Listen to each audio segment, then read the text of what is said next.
সেনাবাহিনীর অধিকাংশ জওয়ান সিপাহী জুনিয়র অফিসাররা দেশপ্রেমিক লোক, কিন্তু আমাদের সশস্ত্র বাহিনীর উপরের দিকে একটা ক্রিমিনাল গ্যাং আছে। তারা আওয়ামী লীগকে পুনর্বাসন করতে চায়।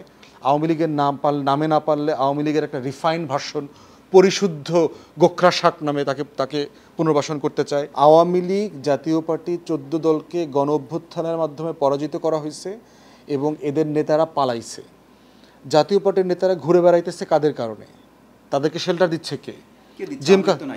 জেএম কাদেরকে তো গ্রেফতার করা হচ্ছে না, তার বিরুদ্ধে তো মামলা আছে। তো আনোয়ার হোসেন মঞ্জু মতো লোক, আওয়ামী লীগের নেতারা বেইল পায় না, আনোয়ার হোসেন মঞ্জু 24 ঘন্টার ভিতরে বেইল পায়, বের আসলে কীভাবে?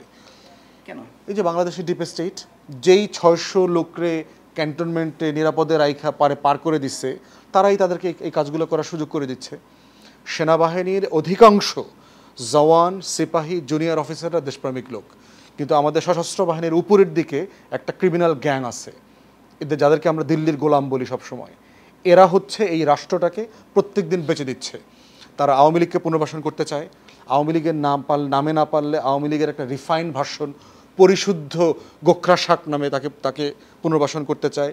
এই পরিশুদ্ধ মুত্তাকি সাপ, ভালো ইমানদার সাপ না পাওয়ার কারণে তারা এখন জাতীয় পার্টির উপরে সওয়ার করছে। জাতীয় পার্টিকে দিয়ে তারা আওয়ামী লীগকে পুনর্বাসন করবে। এইটা করা মানে কি? 24কে অস্বীকার করা।